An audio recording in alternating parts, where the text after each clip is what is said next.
Hello and welcome, everyone. We're just so thankful that you're joining us for Parkinson Canada's first ever online virtual art exhibit. We're so thrilled to be able to showcase some of the incredible talent from within the Parkinson community, and we've been overwhelmed by the response that we've received. My name is Carrie Norquay, and I work as a programs and services coordinator here at Parkinson Canada.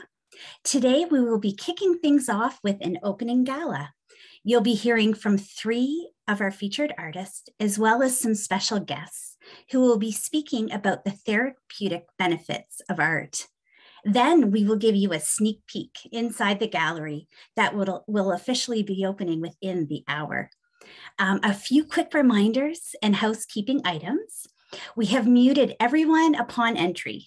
Please know that this is nothing personal. We just want to make sure that you can hear all of our speakers and our guests loud and clear without any background noise. It is now my pleasure to introduce my colleague and my partner in crime, Krista Duncan. Hi, everyone, and welcome. Like Carrie, I am a programs and services coordinator here at Parkinson Canada, and we are very excited to be hosting this event and launching our first ever online art exhibition. Just so that you know, this is being recorded today for those that could not attend. With so many of us here, the best way to communicate is in the chat box. If you notice at the bottom of your screen, you'll see the chat box option. Some of you I can see are already using that, which is fantastic. So please pop in there and let us know where you're from, what you think, and any questions that you may have. We'll do our best to get to as many questions as we can throughout the program. So without further ado, let's get started. Stephanie Bruder is from Trenton, Ontario, and she is one of our featured artists in our art exhibit. We had an opportunity to chat with her about how she got started and what inspires her. So take a listen.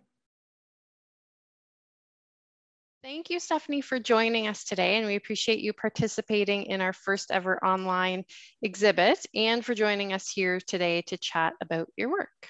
My pleasure. So we're excited to have this platform to display the creative work of members of the Parkinson's community. So we thought we would start off by learning a bit more about you and what your connection to Parkinson's is. Well, I was diagnosed with Parkinson's in 2005. I was 35 years old. As a person with Parkinson's, as you can imagine, it took away a lot from what I would do as creative. I used to do a lot of cooking. I did a lot of crafting. So I used to tell everybody, you know, I used to be able to whip an egg like nobody's business, but I stopped playing with sharp objects and sharp knives. So it really changed the format of what I was able to do until I was able to get the DBS surgery last January. Okay. And then when I got the DBS surgery, obviously COVID hit right away as well. So that really made an impact on my return to work. There was a lot more protocols in place, and my husband and I were both quite concerned about the fact that I was going to be returning so quickly after having major brain surgery. Of course. So I was kind of off on an extended leave of absence, and it impacted a lot of my self-esteem, you know. It really impacted my mental health. So painting for me, when I was first able to start doing the paint nights, it became sort of my reprieve from that. That was my release and my ability to get back some of the creative side that I had lost over the years by not being able to do the cooking or the baking or the crafting that I used to be able to do. Of course. And So that leads into my next question. I was going to ask if you were a bit of an artist prior to your diagnosis, or if that's something you picked up, but it sounds like you've always been creative, maybe just channeled in a different way. Is that fair? very much so. I was never a painter before. I couldn't draw a stick person if I tried. Sounds like Um, me. and I'm not sure. For me, it was a new challenge, I guess, just a way to rechannel everything again into something creative. The first one that I tried to do, I really enjoyed the process.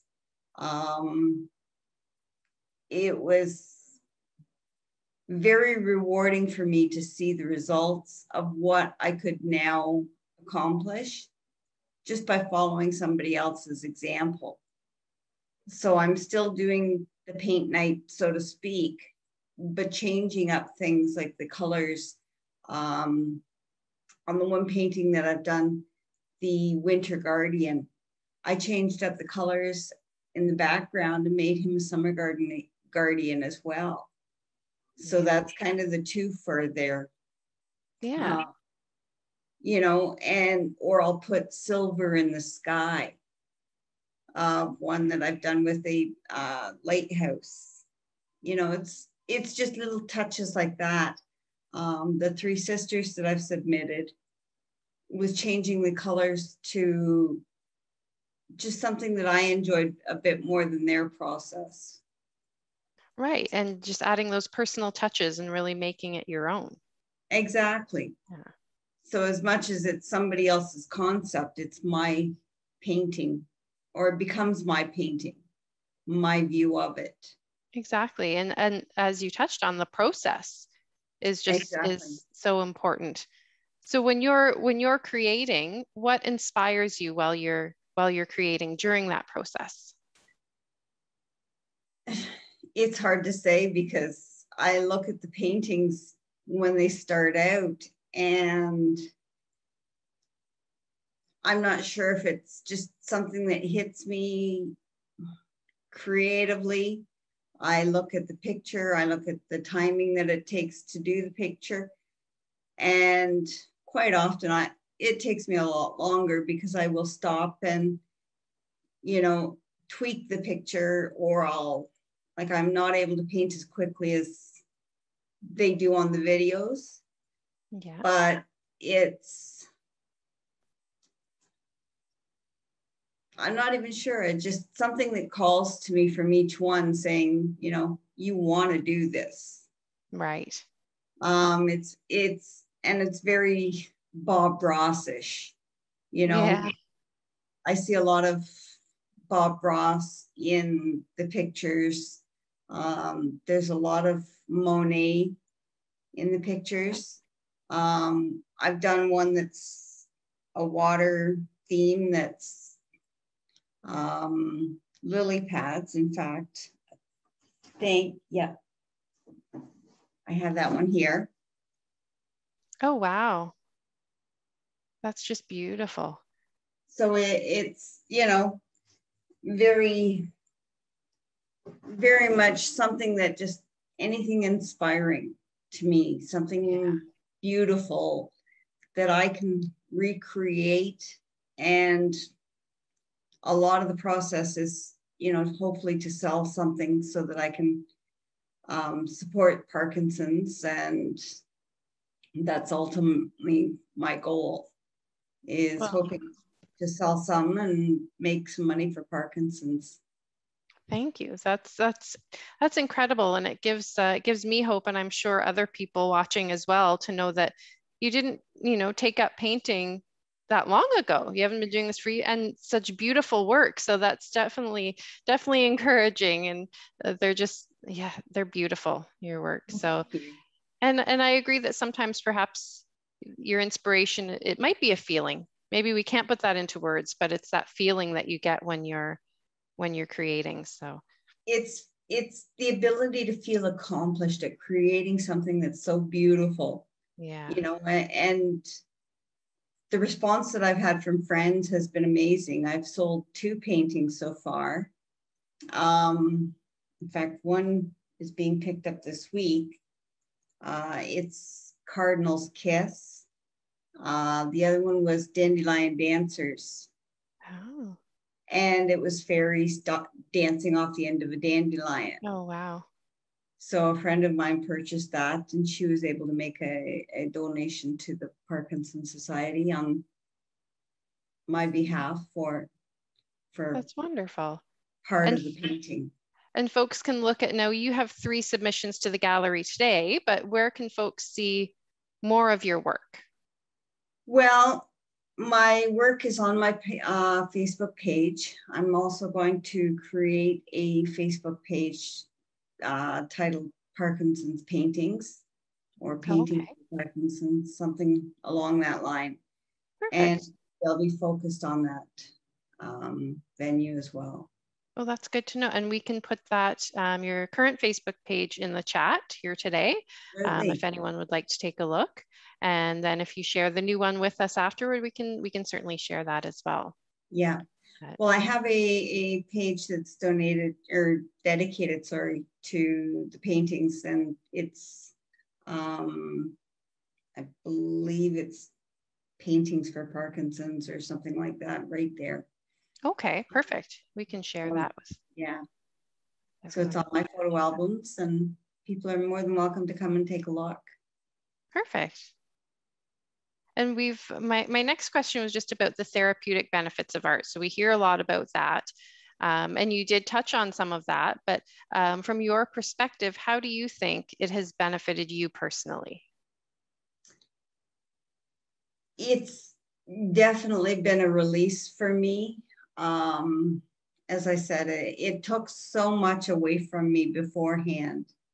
I wasn't able to feel creative. I wasn't able to do much of anything except, you know, I went to work and I came home and I would sit on the couch. I wasn't able to walk very well, so I couldn't go anywhere with my husband or anything like that for walks with our dog. It was just, it was a way for me to do something that felt rewarding, and you could see the results of what you were doing. Yeah. And it was, I guess, just that creative edge that it gave me back. Yeah. I love that. And what advice would you give to someone who might want to try something creative, but maybe doesn't know where to start or is lacking the confidence? When I first started this process, I had no artistic ability at all. I was creative in crafting and stuff like that, and I used to sew quite a bit. But again, once I was diagnosed with Parkinson's, it was pretty much a downhill slope from there in terms of what I was able to do. But this, for me, as I said, it was an ability to be creative and see the results right away. So I would say, you know, just try it. You know, they have kits at Walmart. You can go out and buy them. They're fairly inexpensive. And just try it. It's, you might surprise yourself. Yeah. I know I definitely did. I surprised myself. I created a painting based off of a picture that my husband had taken of Oh, wow. the lake over Bay of Quinte. And he took this a couple of years ago, just after we moved to Trenton. So, you know, that's based from a photograph. Oh my goodness. And then I also created one on a piece of wood. Oh, wow. That's beautiful. So there's so many things that you can do. Yeah. And each one of them you know, has a different feeling for me. But it's all very, very prideful, I guess. Yeah. You know, I'm proud of what I've been able to create. And as I said, it's a real uplifting feeling to know that I've been able to do this. Absolutely. And I can see that. And it must be a great feeling today that all of these folks are going to get to share in your work, and you get to showcase that. And we're happy that you are participating in our first ever exhibit, and that we can showcase some of that work that makes you so proud and so happy, as it should. So well, thank you. Yes, thank you. It's definitely very, very inspiring to know that I'm not the only one out there. There's so many talented artists, and we're so happy to have an opportunity to showcase your work and the other artists in the community. And we appreciate you sharing it with us, and we appreciate your time today. My pleasure. Say thank you again to Stephanie. She wasn't able to join us today, but we appreciate her time the other day and allowing us to chat with her and talk about what inspires her and to share those words with you. So thank you again to Stephanie. And I believe that Stephanie's Facebook page was put in our chat box. So if you wanted to take a look at some more of her work, of course, you can see some of her work in the exhibit. But if you'd like to take a look at some more, that is in the chat box for you to click on as well. So Gerald Galbraith is another of our featured artists. He's a photographer who shared some of his beautiful photos with us, and you'll find those in the exhibit as well. Gerald is from Saskatoon, Saskatchewan, and he was diagnosed with Parkinson's 19 years ago at the age of 40. The note that accompanied his photos that he sent us was so inspiring that we wanted to share it with all of you today. We'll also share one of the photographs that Gerald submitted as I read his story.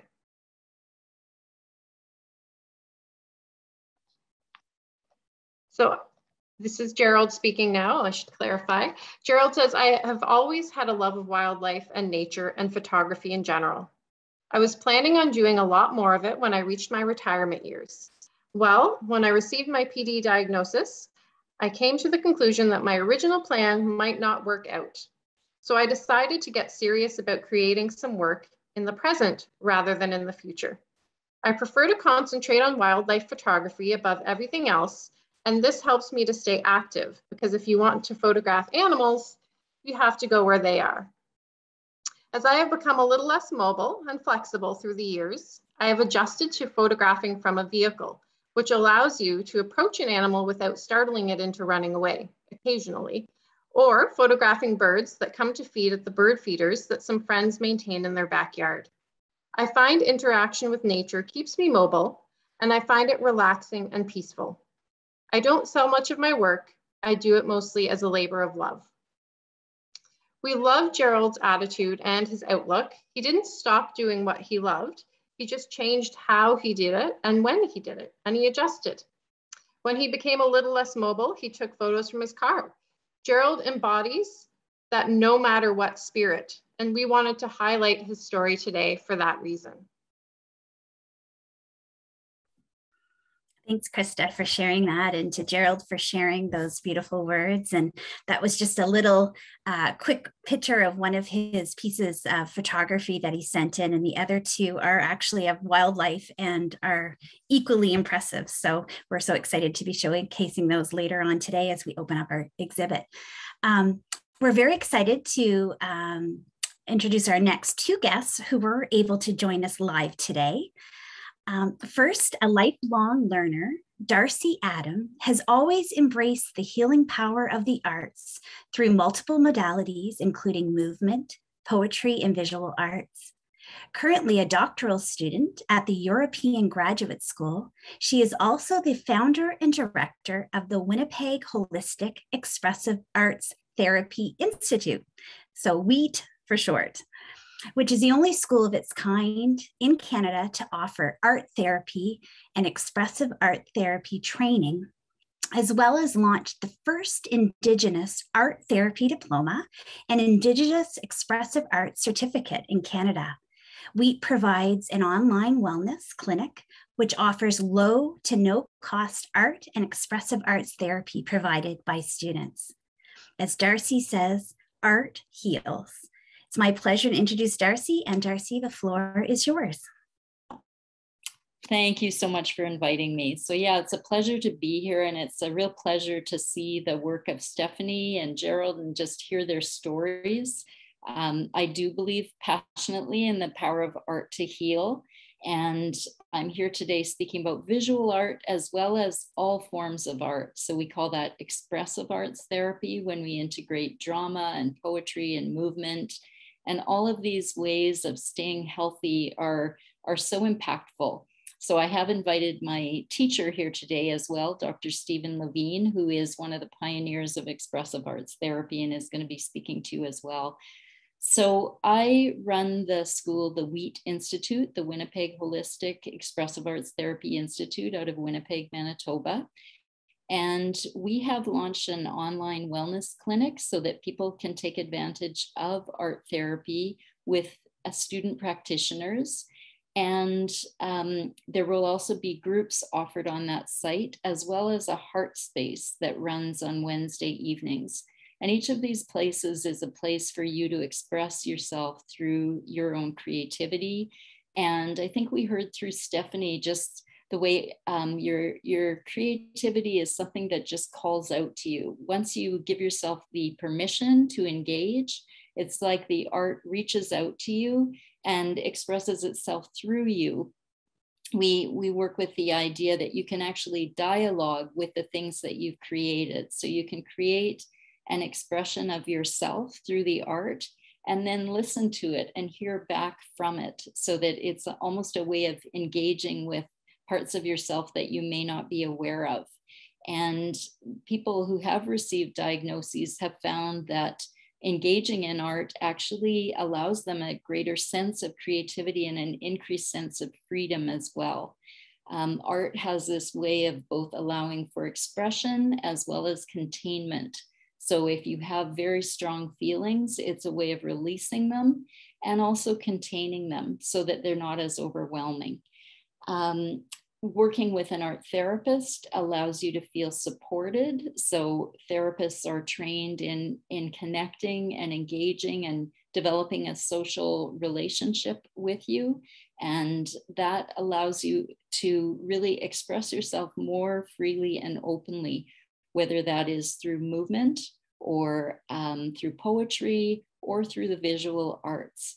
We also have a range of different media for expression. So for example, people express themselves through photography, which is quite a contained form of expression, painting, which is a more emotional form of expression where you can really get your feelings out through paint, or it can be something like drawing, which again is more of a contained expression. There's clay or plasticine or Play-Doh, which is a more tactile way of expressing yourself and can be very relaxing and also calming. So those forms of expression can also be used.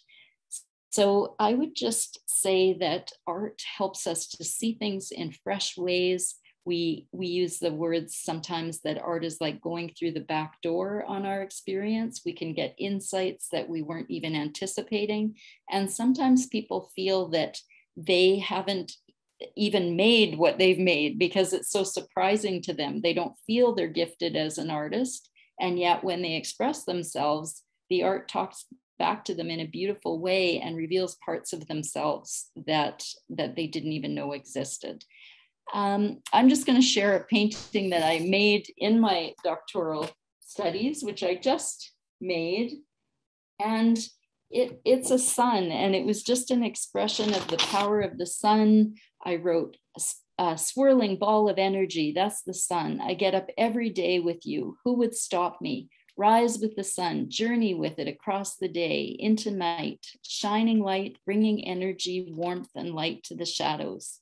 Innovative people, projects, products, and ideas. And I include a quote that says, "My imaginative ability allows me to turn ideas into real life objects that have the power to catapult myself and others backwards and forwards and through time and space into places I've been told we don't belong." So I think this highlights what Stephanie was saying about just try it and dive into the art making process. It's helpful to engage with a helper or a therapist, and the links will be provided in terms of both online wellness clinics across Canada, as well as our Heart Space at the Wheat Institute in Winnipeg, Manitoba. So thank you for inviting me, and I'm excited to have Carrie introduce Dr. Steve Levine, who's my teacher. Great. Thank you so much, Darcy. And just so thankful to have you with us today and for sharing your most recent piece of art. Just stunning. And as Darcy said, we'll be sharing out those resources to everybody, both in the chat room as well as in a follow-up email. So thank you so much for all that insightful contribution. And it certainly is my honor to introduce our next guest. Dr. Stephen Levine is Emeritus Professor at York University and founding Dean of Doctoral Studies in Expressive Arts Therapy at EGS. He is the author, co-author, or editor of many books in the field of expressive arts therapy. And he is the founding editor of the journal Poesis, a journal of the arts and communication, as well as co-founder of the International Expressive Arts Therapy Association and co-founder of the Create Institute in Toronto. He is also a theater practitioner and poet, author of Song, the Only Victory, Poetry Against War. Stephen was also diagnosed with Parkinson's in 2018.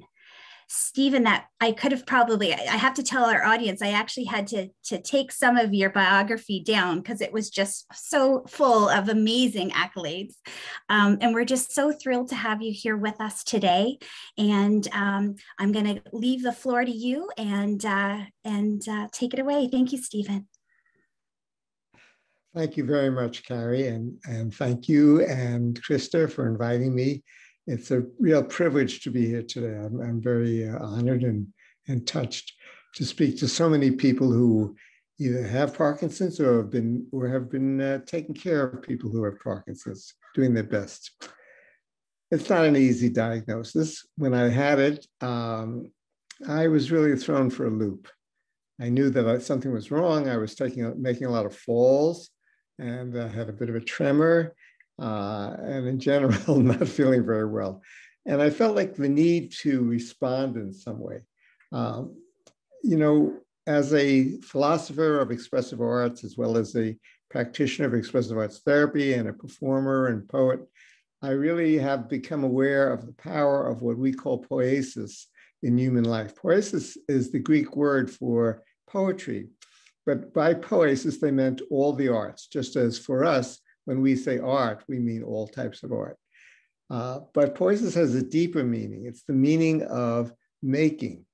And human beings are distinct in that we make things, and we make them in response to changing circumstances, whether it's a celebration, and we make birthday parties and give presents or have rituals, or it's a difficult situation, such as when someone passes away.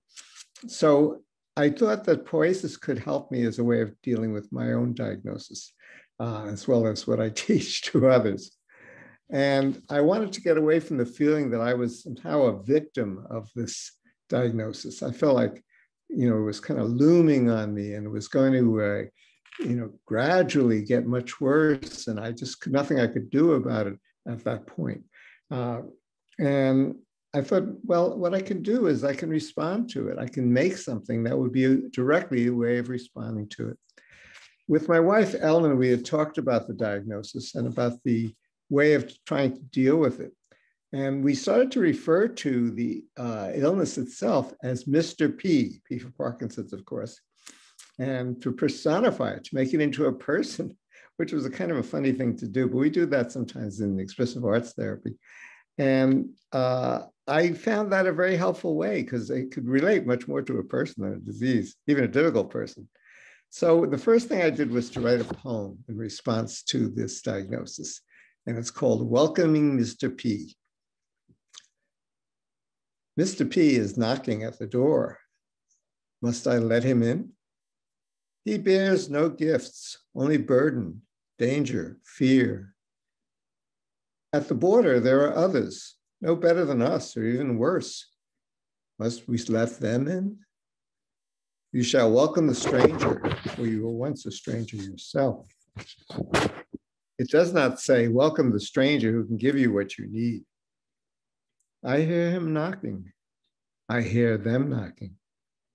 I am knocking too, welcoming what comes. Well, I was very surprised. You know, when you make art in any form, it's always a surprise. It takes its own way. You start with an impulse or an idea or an image, but it just goes its own path. And in this poem, what happened was welcoming Mr. P, saying, yes, okay, you're here, come on in. It's a little bit like welcoming people at the border, particularly the border of Mexico and the United States. I'm a dual national. I think of both countries as my home. And to welcome the stranger is, of course, a biblical injunction. For you were once a stranger in a strange land. So I felt some relief after writing this. You know, it gave me a sense of active engagement with the disorder rather than passive victimization. But I felt not finished. And then I went through a whole process in which I found other ways of responding as well. After poetry, I gave a dance, which was a dance in what was called Buto, which is a Japanese form of dance, postmodern dance after the war. And it was a powerful way for me of embodying the disease, coming up a hill very slowly, as if I was going through all the stages of my life. But then I felt I needed to find a way to bring together both the oral performance, the words that I had developed, and the bodily movements. And so I started working with a woman in Toronto named Sarah Porter, a marvelous teacher, coach, who gave workshops called Memoir and Movement. And she teaches people to do memoir through movement rather than through writing. So I found that through her, I developed a project of doing a performance. And it began by something I saw in the airport on my way back from Switzerland, where I teach at the European Graduate School in the summers. I was waiting outside a bookstore, and I saw all the people in the airport rushing by, except for one very old man. He moved very slowly. His posture was stooped. His hand trembled noticeably. And I had the feeling that he was trying to go as fast as he could, but of course he couldn't. And my fantasy was that he was in an advanced stage of Parkinson's, the very disorder that was waiting for me. So I'm going to show the video that starts with this memory. And I speak about it and talk about how the experience was to watch him go across the room, and I was embodying it. And then it went its own way. I started thinking about what about this relationship to my body. This is a bodily disease, and I was really wondering what was going on there. So somehow it moved into an experience of being a child, and my mother feeding me because I was very skinny, you know, and all wouldn't eat much. She did like an airplane going into a hangar. And then somehow I got into the experience of being Charles Atlas, the bodybuilder, who I had some envy for as a child, you know, but at the same time didn't want to be him. And after that, I moved back into another character, Capitano from Commedia dell'arte, who had a sword. And as long as he held his sword, he was very brave. But once he lost his sword, he was a sniveling coward. And that seemed appropriate too. Meanwhile, the music was playing in the video. You'll see. We're going to show the video. This is the first part of a 45-minute presentation. It's 10 minutes long. And while I was walking away from this old man who had lost his sword, so to speak, the song by Neil Young, Old Man. Old man, take a look at yourself. You're a lot like me. So, and ending the performance with relationship to my grandchild, my grandson, who played this game with me where we walked into the bathroom together, turned off the light, and talked about the monsters. But the monsters couldn't come in because they were afraid of the dark. And then I became the monster, and he laughed because he knew it was me. And that was a way of embodying, in a way, my worst fears about being disabled, becoming a monster to myself as well as to others. And I'll talk about it again after we see the video. So Carrie and Krista, if you could play the video now. I was at the airport yesterday. I spend a lot of time at the airport these days. And I was standing outside the bookstore, reading. And everybody was rushing past. Except for one little old man. He was going very slow. But maybe he was rushing too.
I don't like landing. I don't like it at all.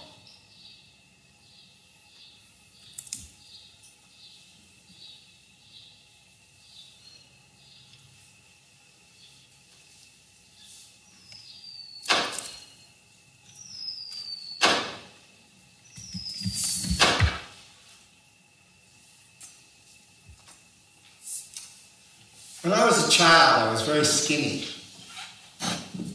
My mother used to call me her skinny link. I wouldn't eat at all. And so she'd play this game with me. She would take the food, put it in her fingers, and say, "Here comes the airplane into the hangar."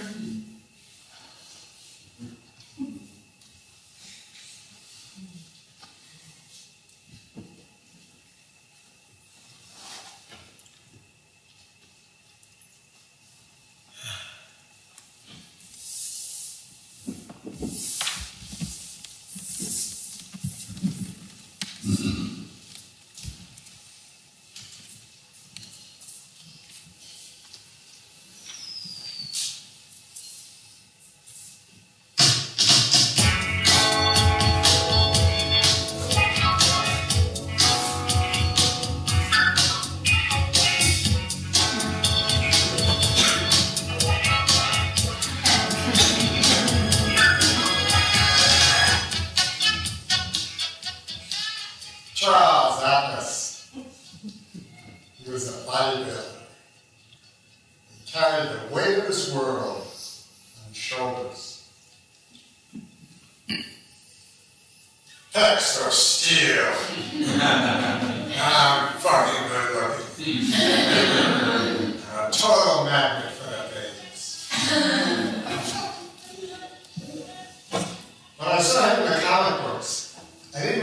vegan.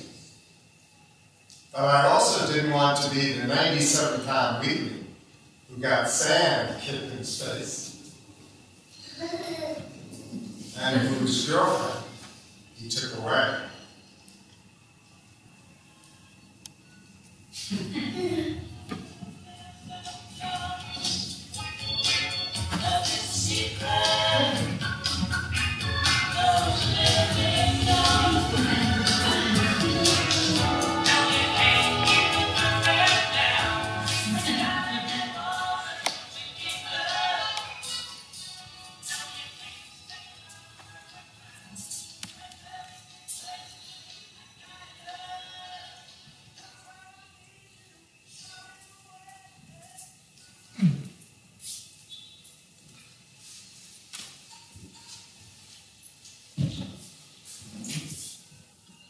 I'm really smart.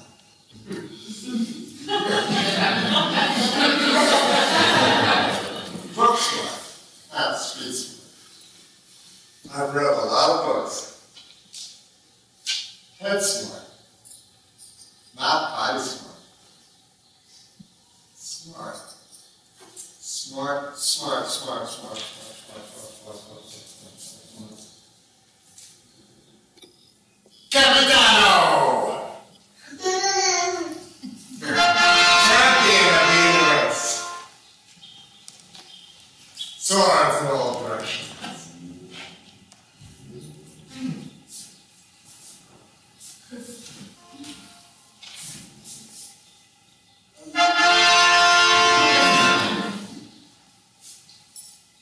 But if I lose my sword,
playing this game with my grandson, Neil. We go into the water and we turn off the lights. It's really dark over here. He's not scared because the monsters are afraid of the dark. And sometimes I go, but he's not scared because he knows it's me. And then I go into the living room with him. In the living room,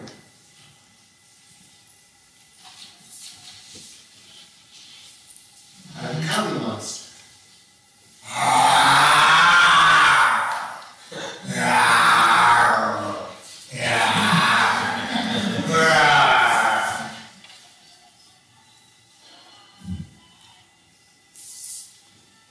Relax. And relax.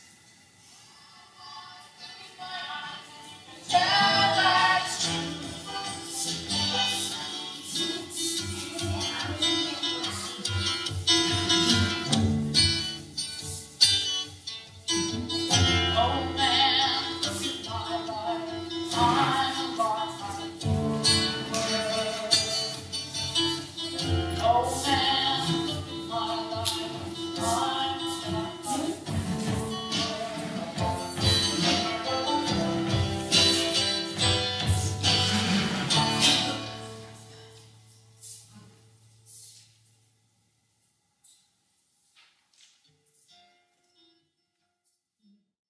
love to all. Oh, thank you. Thank you, Stephen, so much. And without further ado, just to let everyone know, because we're cognizant of time, we're able to hear from one more artist, Nancy Ward.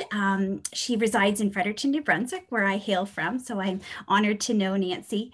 And we recorded just a very short video with Nancy. And as soon as that's done, we're going to get right into our sneak peek of the gallery. I'm going to show you some of the rooms and just walk you through really quickly just some of the ways to explore the room. So I promise it's worth the while to stay on. So I'm going to try to share that video right now. I've got a backup with Krista if it doesn't work with my internet, so we should be all good. So just let me do that.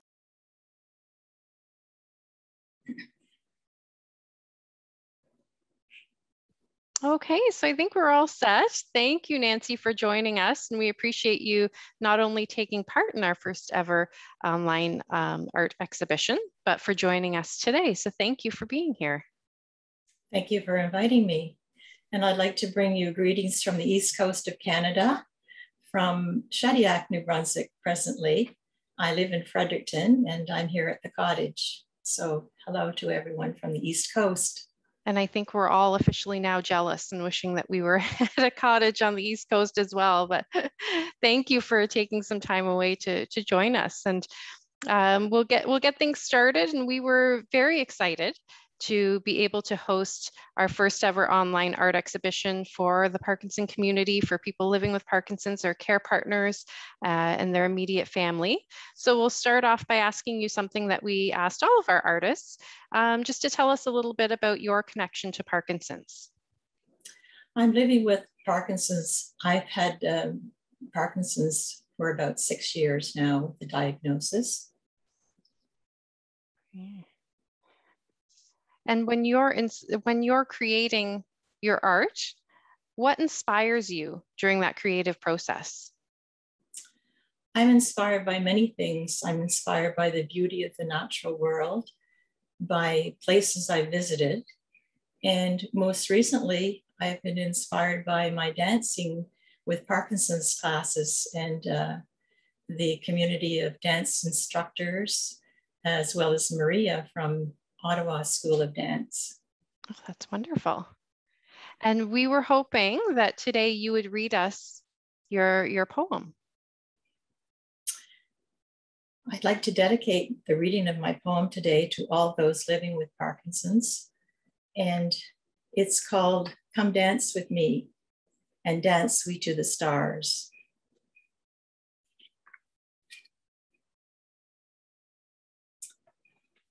Dance me to the stars, where bright the light from a billion years illuminates my path, and all around me spin the jeweled gems of undiscovered galaxies, while melodic on awakening ears hum softly the music of the spheres.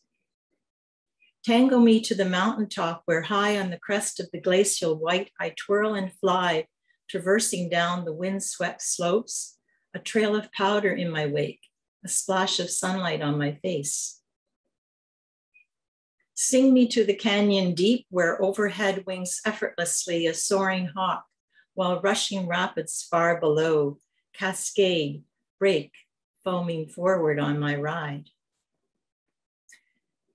Waltz me on the white-capped waves of ocean wide, where restless rolls the rhythmic tide which rocks me cradled, sheltered, safe, as in my mother's womb I lie. Come dance with me, join hands, and dance we to the stars. For there our kindred souls unite, dance songs of joy. Come dance with me. Take flight and dance we to the stars. It's beautiful. Wow. Thank you. I felt like I was there on those waves. It was just beautiful. Thank you so much, Nancy.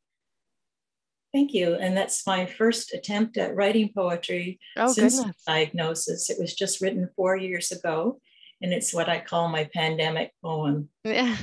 It gave me lots of joy and rather surprised me when I completed it in just a few days. Wow. That's fantastic, and certainly inspiring to those of us that might not think that we're creative, to know that maybe you could pick it up and be as fantastic as you are. So that leads me into my next question, is for those that maybe think they might want to try something new, but might be a little bit intimidated, what would your advice be to those folks? I would encourage everyone to start slowly, keep it simple, and don't worry if you make a mistake. Just keep at it and just make the effort to try. Sometimes the best things or rewarding things can turn out to be mistakes. For example, the first photograph that I took was a blurred image, and I had great fun hand tinting it. And the end result was rather pleasing and satisfying to me. So mistakes can happen. Just keep at it and give it a try. And I must say, for example, if you'd like to try watercolor, which is another medium that I started since I developed Parkinson's disease, there are many tutorials on YouTube that would encourage you, and you can have a look at those. That's great advice. And I think now more than ever, we're all very familiar with these online platforms and things like YouTube, thanks to the situation the past year or so. So that's wonderful advice, is to go take a look on YouTube and similar places for those tutorials and give it a try. Absolutely. Perfect. Well, thank you so much, Nancy. I appreciate your time today, taking the time to read your beautiful poem and offering some advice to folks here with us today as well. Thank you. It's good to be here. Thank you, Krista, for sharing that screen, and again to Nancy for sharing her piece of art as well as that beautiful poem, and for joining us today. And so thank you. And I know we've all been kind of waiting. We've been so excited just to get this officially opened up, our online exhibit. So what I'm going to do, and fingers crossed, I'm going to share my screen here, and I'm just going to walk us through just a few things just so we can get an idea of what it's going to look like, what it's going to feel like, and I'm just really excited. So bear with me while I share my screen here, and we will get this gallery started. So, so right here on my screen, hopefully everyone can see Parkinson Canada, and then pictures of 2 exhibits. So I know I alluded to before that we had so many responses that we actually couldn't just do 1 gallery, we had to do 2. So we have 6 rooms filled with the most incredible art. So it's all the same link to make it really easy. So you click on the link. We're going to be emailing that link out as soon as we're done this webinar. We're going to be sending that email out in the masses. So you'll be able to click on that link. And when you do, it should bring you to this page right here. So you'll notice here, we have a white tulip gallery, and we have a red tulip gallery. So we're going to go in the red tulip gallery now. You'll notice as I hover over that picture, there's the word visit. So it's just a click away, and that'll take us right into this gallery. And it just takes a moment to load.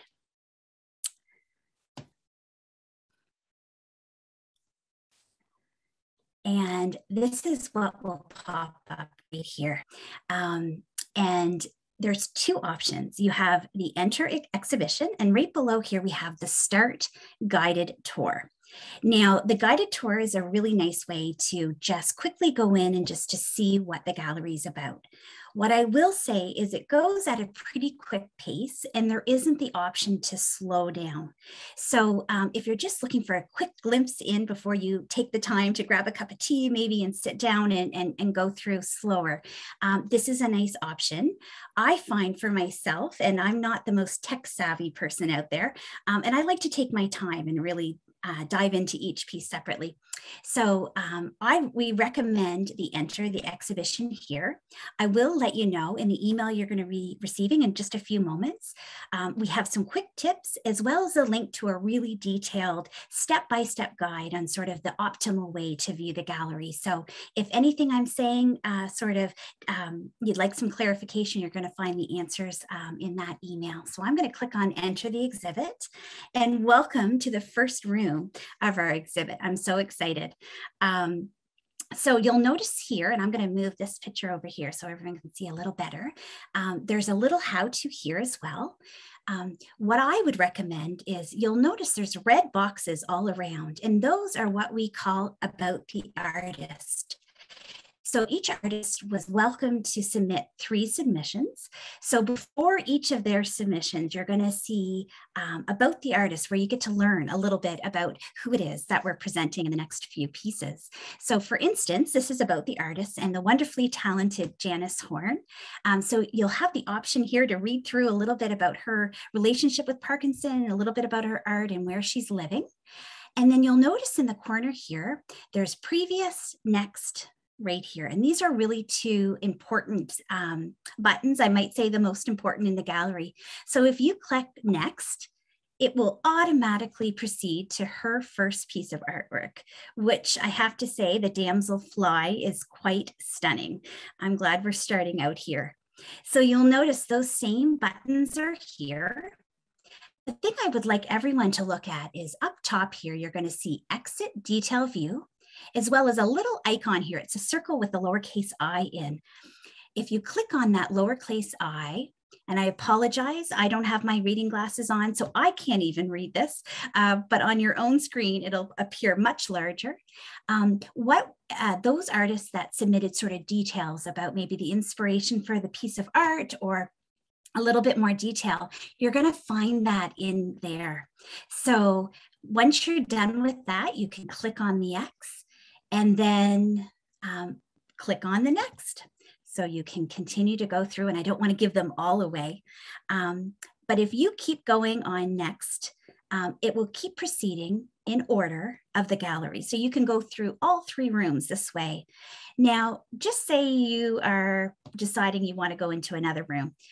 If you see on the top right-hand corner here, it says exit detail view. So if you click on that, then you're out of that queue. And then you're welcome to use these arrows below here.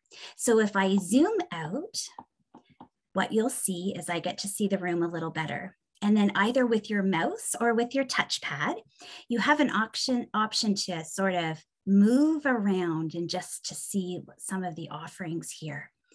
I'm going to try not to make anybody dizzy. And what you'll notice is there's some doorways. So if you click on a doorway, now this doorway looks like it goes nowhere. And in fact, it is going nowhere. And the first time I experienced this, I had a little, where am I? If this does happen, you just have to keep spinning around until you see the art gallery again. Just click right on the floor to get in, and you'll be back in. So just in case you ever get out, just find the gallery in that white sort of emptiness, and that'll bring you right in. So that was a problem I experienced, so I wanted to share that with everybody here. Again, left and right works. If you click on the floor with your mouse or your touchpad, again, you have a little bit of control. That's why I like to use the next button, because it takes me piece by piece. For instance, if you saw something that caught your eye in the next room and you wanted to jump in there, you can easily just take your cursor, click on the floor in the next room, and that will pop you right into the other room. And again, now just say you're in this room and you say, I really want to look at this piece of art a little better. Again, just click right on the artwork. It will take you right there. And then you have the option again of the next and previous. So if I go next, this will show Maurice's first piece. And again, if you want to find more details, you can click on that. And again, there's 3 full rooms. I think you can see a little bit better of a picture here. So this is room 3. This is room 2. I hope I'm getting everyone excited because there's just so many talented pieces. And this is room 1. And again, we had double this amount. So we created the second white tulip gallery. And so everyone will have access to that as well. So I'm going to stop sharing my screen here and hope everybody is as excited as Krista and I and everyone here at Parkinson Canada to start exploring that. We are just so honored to have all of you with us today. Again, we're gonna, as soon as I'm off, we're gonna get those emails out with the link. Again, on the email, there is some really great tips on how to view. We just can't wait just to hear your thoughts on it. We are including a survey in that email. It gives us a great chance just to find out if this is something you'd like to see more of. This is the first time that we've done this here at Parkinson Canada, and everyone who does take part in the survey, your name is put into a draw for an amazing gift basket full of art-inspired items. So just want to let you know about that. And Krista, I'll turn it over to you just for our final farewell. Carrie, and just to reiterate what Carrie said, we're so excited. This is the first time we've done this, and the opportunity to showcase all of your work and show that off to the community has been fantastic. We've loved going through it. We can't wait for you all to see it. So keep an eye on your inbox for that link to the gallery. And we want to thank all of the people who participated, not just in the exhibit, but today. And for all of you for attending and being patient with us. This is our first time trying a virtual online art gallery. All of this is new, but I think it's just wonderful. So we're very excited, as Carrie said. And now it's time to officially open the galleries. They will be open through till August 31st. So you have plenty of time.